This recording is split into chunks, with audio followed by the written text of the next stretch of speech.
ವೀಕ್ಷಕರೇ ನಮಸ್ಕಾರ. ಈ ದಿನದ ಪ್ರಮುಖ ಸುದ್ದಿಗಳ ನ್ಯೂಸ್ ಬುಲೆಟಿನ್ಗೆ ಸ್ವಾಗತ. ನಾನು ಅಕ್ಷತಾ ಕಟಗಾವಲಿ.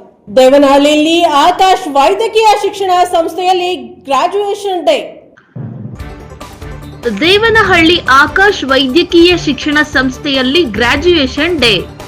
ದೇವನಹಳ್ಳಿ ಪಟ್ಟಣದ ಪ್ರಸನ್ನಹಳ್ಳಿ ರಸ್ತೆಯಲ್ಲಿರುವ ಆಕಾಶ್ ಮೆಡಿಕಲ್ ಕಾಲೇಜಿನಲ್ಲಿ 4ನೇ ಘಟಿಕೋತ್ಸವ ಕಾರ್ಯಕ್ರಮ ಹಮ್ಮಿಕೊಳ್ಳಲಾಗಿತ್ತು. ಮೆಡಿಕಲ್ ಪೂರ್ಣಗೊಳಿಸಿದ ವಿದ್ಯಾರ್ಥಿಗಳಿಗೆ ವೈದ್ಯಕೀಯ ಶಿಕ್ಷಣ ಸಚಿವ ಶರಣ ಪ್ರಕಾಶ್ ಪಾಟೀಲ್ ಪದವಿ ಪ್ರದಾನ ಮಾಡಿದ್ರು. ಇದೇ ಕಾರ್ಯಕ್ರಮದಲ್ಲಿ ರಾಜೀವ್ ಗಾಂಧಿ ಆರೋಗ್ಯ ವಿಜ್ಞಾನ ವಿಶ್ವವಿದ್ಯಾಲಯ ಉಪಕುಲಪತಿ ಭಗವಾನ್ ಬಿಸಿ ಘಟಕೋತ್ಸವ ಕಾರ್ಯಕ್ರಮದಲ್ಲಿ ಭಾಗವಹಿಸಿದ್ರು. Pushpa Muniraju, Akash, Amar Gowda, Krithika, Keerthana, doctor Shivaprasad, doctor Brijesh K, doctor Ravishankar, doctor Murthy, doctor Swaroopa ಹಾಗೂ ಸಿಬ್ಬಂದಿ, ವಿದ್ಯಾರ್ಥಿಗಳು, ಪೋಷಕರು ಭಾಗಿಯಾಗಿದ್ರು. ವರದಿ ರಾಧಾಕೃಷ್ಣ ಯಲಿಯೂರು, NKS TV4 ದೇವನಹಳ್ಳಿ. ಬ್ಯಾಚಿನ ಗ್ರ್ಯಾಜುಯೇಷನ್ ನಡೀತಾ ಇದೆ. ಮತ್ತು ಶಾಸಕೋತ್ತರ ವಿದ್ಯಾರ್ಥಿಗಳಿಗೂ ಇವತ್ತು ಗ್ರ್ಯಾಜುಯೇಷನ್ ಆಗ್ತಾ ಇದೆ. 143 ಜನ ವಿದ್ಯಾರ್ಥಿಗಳು ಇವತ್ತು ಗ್ರ್ಯಾಜುಯೇಷನ್ ಆಗ್ತಾರೆ. MBBS ಆಗಿ 57 ಜನ ಪೋಸ್ಟ್ ಗ್ರ್ಯಾಜುಯೇಟ್ ಅವರು ಗ್ರ್ಯಾಜುಯೇಷನ್ ಆಗ್ತಾ ಇದ್ದಾರೆ. ಮತ್ತು ಈ ಹೋಸಲಿ ಕೇಳಿದರೆ ಹೋಸಲಿಗಿಂತ ಈ ಸಲ ಏನು ವಿಶೇಷ ಅಂತ, ಈ ವರ್ಷ ತುಂಬ ಉತ್ತಮದ ರಿಸಲ್ಟ್ ಬಂದಿದೆ. ಮತ್ತು ಎಲ್ಲರೂ ರಾಜೀವ್ ಗಾಂಧಿ ಯೂನಿವರ್ಸಿಟಿಗೆ ಒಳಪಟ್ಟಿದ್ದವರು. ಅದು ಒಳ್ಳೆಯ ಯೂನಿವರ್ಸಿಟಿ, ಮೆಡಿಕಲ್ ಯೂನಿವರ್ಸಿಟಿ. ಅದರಿಂದ ಎಲ್ಲರೂ ಉತ್ತಮವಾಗಿ ತೇರ್ಗಡೆಗೊಂಡಿದ್ದಾರೆ. ಇವತ್ತು ನಮಗೆ ಮಾನ್ಯ ವೈದ್ಯಕೀಯ ಮಂತ್ರಿ ಬಂದಿದ್ದರು, ಅವರು ಉಪದೇಶ ಮಾಡಿದರು. ಮತ್ತು ರಾಜೀವ್ ಗಾಂಧಿ ವೈಸ್ ಚಾನ್ಸಲರ್ ಬಂದಿದ್ದಾರೆ, ಡಾಕ್ಟರ್ ಭಗವಾನ್ ಅವರು. ಅವ್ರ ಸಮ್ಮುಖದಲ್ಲಿ ನಮ್ಮ ಗ್ರ್ಯಾಜುಯೇಟ್ ಆದವರಿಗೆ ಸರ್ಟಿಫಿಕೇಟನ್ನು ವಿತರಣೆ ಮಾಡಿದ್ದೇವೆ. ರಾಜೀವ್ ಗಾಂಧಿ ಘಟಕೋತ್ಸವ ಮಾಡೋಲ್ಲಿ ಸರ್ಟಿಫಿಕೇಟ್ ಇಶ್ಯೂ ಮಾಡೋ ಥರನೇ ಇಲ್ಲಿ ಕಾರ್ಯಕ್ರಮವನ್ನು ಹಮ್ಮಿಕೊಂಡಿದ್ದೀರಿ. ತಾವೆಲ್ಲರೂ ಬಂದು ಸಹಕರಿಸಿದ್ದೀರಾ. ನಮ್ಮೆಲ್ಲರಿಗೂ ಈ ಮೂಲಕ ಧನ್ಯವಾದವನ್ನು ಅರ್ಪಿಸ್ತೀನಿ. Medical college 4th graduation. ಮಸ್ಕಿಯಲ್ಲಿ ಶರಣು ಗೊರೆಬಾಳ್ ಅವರಿಗೆ ಕರ್ನಾಟಕ ಮಾಧ್ಯಮ ರತ್ನ ಪ್ರಶಸ್ತಿ ದೊರೆಯಿತು. ಶರಣು ಗೊರೆಬಾಳ್ ಅವರಿಗೆ ಕರ್ನಾಟಕ ಮಾಧ್ಯಮ ರತ್ನ ಪ್ರಶಸ್ತಿ. ಮಸ್ಕಿ, ಮೇ 24ರಂದು ಬೆಂಗಳೂರಿನ ಕಾರ್ಯನಿರತ ಪತ್ರಕರ್ತರ ಧ್ವನಿ ಸಂಘಟನೆ ನೀಡುವ ರಾಜ್ಯ ಮಟ್ಟದ ಕರ್ನಾಟಕ ಮಾಧ್ಯಮ ರತ್ನ ಪ್ರಶಸ್ತಿಗೆ ವಿರೂಪಾಕ್ಷಯ್ಯ ಸ್ವಾಮಿ ಸಾಲಿಮಠ ಇವರ ಆತ್ಮೀಯ ಸ್ನೇಹಿತ ಶರಣು ಗೊರೆಬಾಳ್ ಅವರು ಆಯ್ಕೆಗೊಂಡಿದ್ದು, ಸಾಮಾಜಿಕ ಸೇವೆ ಅವರು ಮಾಡಿದ ಸಾಧನೆಯನ್ನು ಗುರುತಿಸಿ ಕರ್ನಾಟಕ ಮಾಧ್ಯಮ ರತ್ನ ಪ್ರಶಸ್ತಿಗೆ ಆಯ್ಕೆ ಮಾಡಲಾಗಿದೆ. ಬೆಂಗಳೂರಿನ ರವೀಂದ್ರ ಕಲಾಕ್ಷೇತ್ರದಲ್ಲಿ ಮೇ 24ರಂದು ಪ್ರಶಸ್ತಿ ಪ್ರದಾನ ಸಮಾರಂಭ ನಡೆಯಲಿದೆ. ವಿರೂಪಾಕ್ಷಯ್ಯ ಸ್ವಾಮಿ ಸಾಲಿಮಠ ಅಭಿಮಾನಿ ಬಳಗದಿಂದ ಅಭಿನಂದನೆಯನ್ನು ಸಲ್ಲಿಸಿದ್ದಾರೆ. ವರದಿ ವಿರೂಪಾಕ್ಷಯ್ಯ ಸ್ವಾಮಿ ಸಾಲಿಮಠ, NKS TV4 ಮಸ್ಕಿ. ಕಲಬುರಗಿಯಲ್ಲಿ ಭಾರತದ ಜನವಸತಿ ಪ್ರದೇಶದ ಮೇಲೆ ಪಾಕ್ ದಾಳಿ ಹಿನ್ನೆಲೆ ಸಚಿವ ಜಮೀರ್ ಅಹಮದ್ ಹೇಳಿಕೆ ನೀಡಿದ್ದಾರೆ. ಭಾರತದ ಜನವಸತಿ ಪ್ರದೇಶದ ಮೇಲೆ ಪಾಕ್ ದಾಳಿ ಹಿನ್ನೆಲೆ ಕಲಬುರಗಿಯಲ್ಲಿ ಸಚಿವ ಜಮೀರ್ ಅಹಮದ್ ಹೇಳಿಕೆ. ಆಪರೇಷನ್ ಸಿಂಧೂರ ಯಶಸ್ವಿಯಾಗಲಿ ಅಂತ ನಿನ್ನೆ ನಾವು ಪ್ರಾರ್ಥನೆ ಮಾಡಿದ್ದೇವೆ. ಪಾಕಿಸ್ತಾನ ಬಳಿ ಏನೇನೂ ಇಲ್ಲ. ಕೇಂದ್ರ ಸರ್ಕಾರ ಉತ್ತಮ ನಿರ್ಧಾರ ಕೈಗೊಂಡಿದೆ. ಪ್ರಧಾನಮಂತ್ರಿ ಹೇಳಿದ್ರೆ ನಾನು ಸೂಸೈಡ್ ಬಾಂಬ್ ಹಾಕಿಕೊಂಡು ಪಾಕಿಸ್ತಾನ ಹೋಗಲು ಸಿದ್ಧ. ನಮ್ಮ ದೇಶಕ್ಕಾಗಿ ನಾವು ಏನು ಮಾಡಲು ಸಹ ಸಿದ್ಧ. ನಾವು ಮನಸ್ಸು ಮಾಡಿದ್ರೆ 2 ದಿನಕ್ಕೆ ಪಾಕಿಸ್ತಾನ ನಿರ್ನಾಮ ಮಾಡಬಹುದು. ಸಿಂಧೂರ್ ಅಂತ ಏನು ಮಾಡಿದ್ದಾರೆ ಅದು ಯಶಸ್ವಿಯಾಗಲಿ ಅಂತ ನಾವೆಲ್ಲ ನಿನ್ನೆ ಪ್ರಾರ್ಥನೆ ಮಾಡಿದ್ದೀವಿ. ಅವ್ರು ಪಾಕಿಸ್ತಾನಲ್ಲಿ ಏನೇನೂ ಇಲ್ಲ, ಸುಮ್ಮನೆ ಅವರು ಏನೇನಿಲ್ಲ, ಅವ್ರ ಏನಿದೆ ಹೇಳಿ, ಏನೇನೂ ಇಲ್ಲ.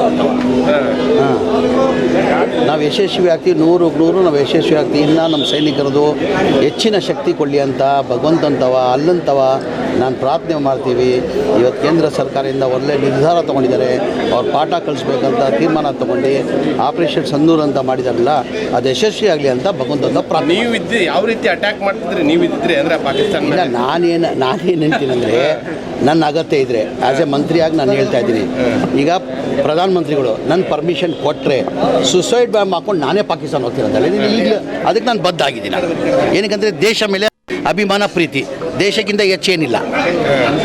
ನನ್ನ ದೇಶಕ್ಕೋಸ್ಕರ ನಾವು ಏನು ಮಾಡಿದ್ರು ಕಡಿಮೆ.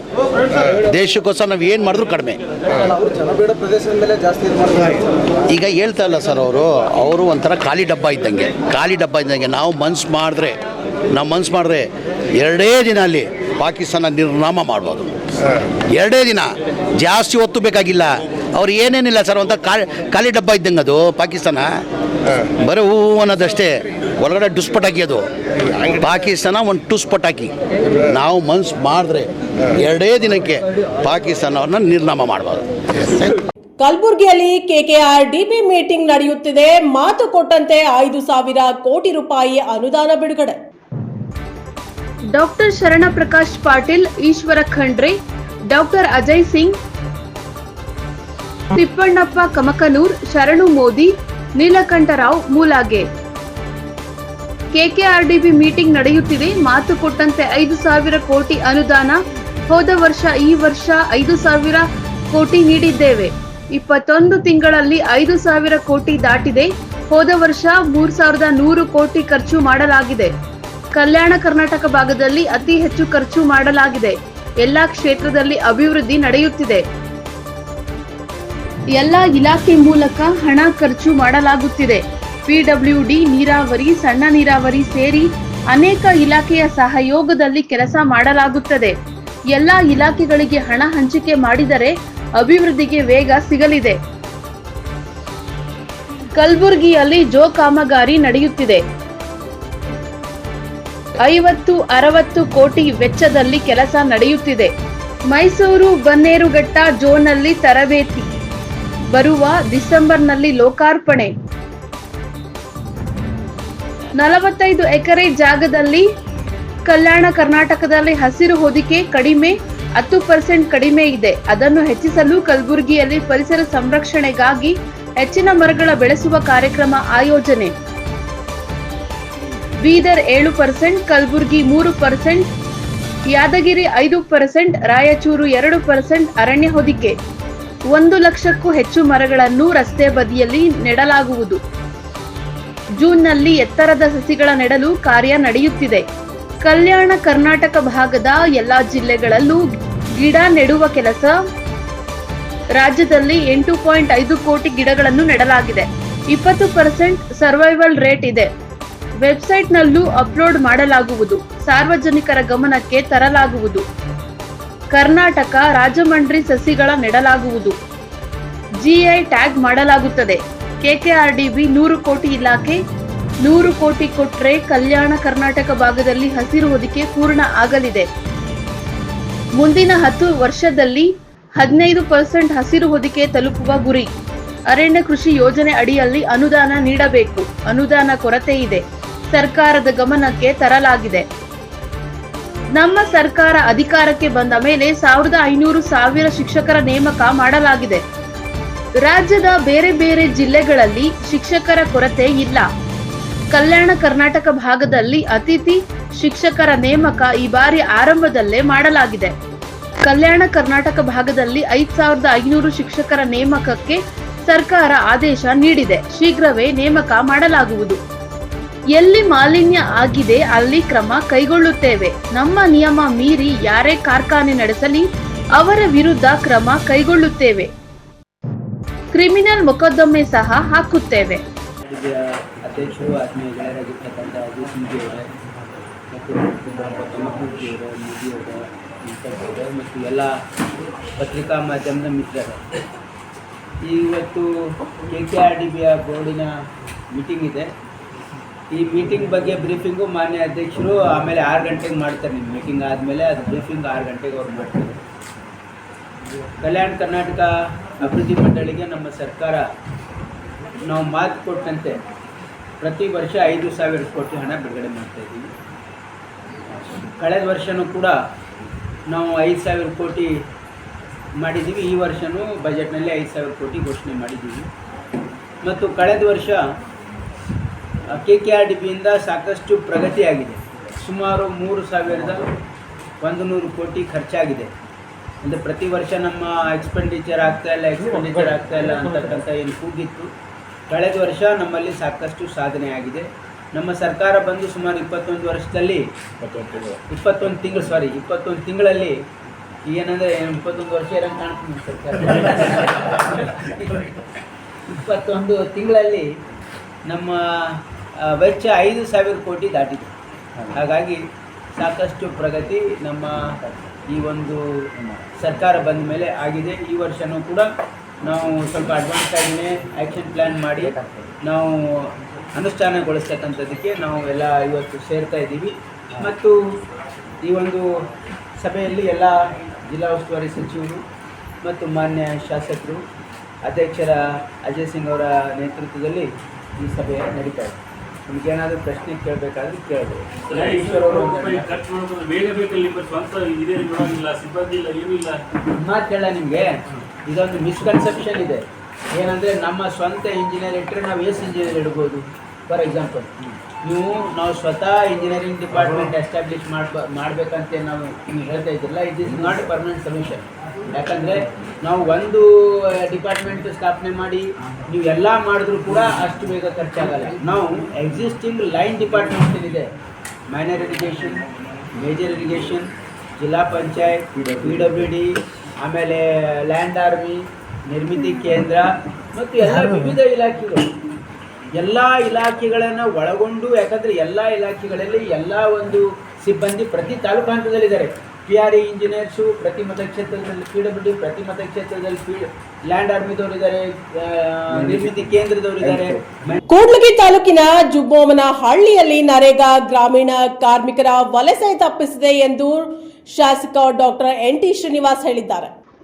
ಜುಮ್ಮೋಮನಹಳ್ಳಿ ನರೇಗಾ ಗ್ರಾಮೀಣ ಕಾರ್ಮಿಕರ ವಲಸೆ ತಪ್ಪಿಸಿದೆ. ಶಾಸಕ NT ಶ್ರೀನಿವಾಸ್. ವಿಜಯನಗರ ಜಿಲ್ಲೆ ಕೂಡ್ಲಿಗಿ ರಾಷ್ಟ್ರೀಯ ಉದ್ಯೋಗ ಖಾತ್ರಿ ಯೋಜನೆಯಿಂದಾಗಿ ಗ್ರಾಮೀಣ ಕಾರ್ಮಿಕರಿಗೆ ಉದ್ಯೋಗ ದೊರಕುತ್ತಿದೆ. ಕಾರ್ಮಿಕರು ಉದ್ಯೋಗ ಅರಸಿ ಬೇರೆಡೆ ವಲಸೆ ಅಥವಾ ಗುಳೆ ಹೋಗುವುದನ್ನು ತಪ್ಪಿಸಿದೆ ಎಂದು ಶಾಸಕ ಡಾಕ್ಟರ್ NT ಶ್ರೀನಿವಾಸ್ ತಿಳಿಸಿದರು. ಅವರು ಮೇ 9ರಂದು ತಾಲೂಕಿನ ಜುಮ್ಮೋಮನಹಳ್ಳಿ ಗ್ರಾಮದ ಹೊರವಲಯದಲ್ಲಿ ನರೇಗಾ ಯೋಜನೆಯಡಿ ನಡೆಯುತ್ತಿರುವ ಕಾಮಗಾರಿ ವೀಕ್ಷಿಸಿ ಮಾತನಾಡಿದರು.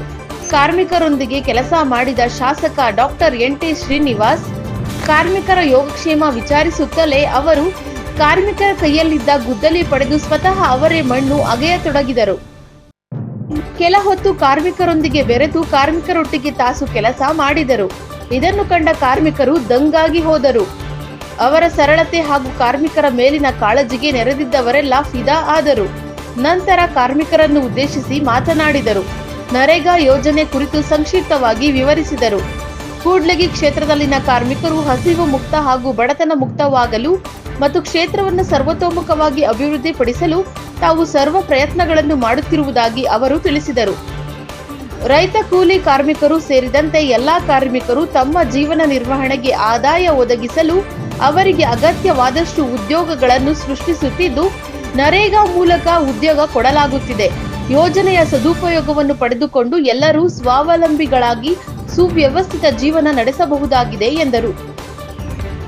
ತಾಲೂಕು ಪಂಚಾಯಿತಿ ಕಾರ್ಯನಿರ್ವಹಣಾಧಿಕಾರಿ ನರಸಪ್ಪ, ಜುಮ್ಮೋಮನಹಳ್ಳಿ ಗ್ರಾಮ ಪಂಚಾಯಿತಿ ಅಭಿವೃದ್ಧಿ ಅಧಿಕಾರಿ ನಿಂಗಪ್ಪ, ಗ್ರಾಮ ಪಂಚಾಯಿತಿ ಅಧ್ಯಕ್ಷರಾದ ತಿಪ್ಪಮ್ಮ, ಉಪಾಧ್ಯಕ್ಷರಾದ ಸಾವಿತ್ರಮ್ಮ ಹಾಗೂ ಸರ್ವ ಸದಸ್ಯರು, ಮುಖಂಡರಾದ G Obanna, Papajja, Boranna, Y Sharanesha, E Sharanesha, Sanna Lokesha, Dasappa, ಗೊಂಚಿಕಾರು, Nagaraja, ಕುಚ್ಚಮಲ್ಲಯ್ಯ, Hosahalli, ಸೂರ್ಯಪ್ರಕಾಶ, ಕೂಲಿ ಕಾರ್ಮಿಕರು ಇನ್ನೂ ಮುಂತಾದವರು ಉಪಸ್ಥಿತರಿದ್ದರು.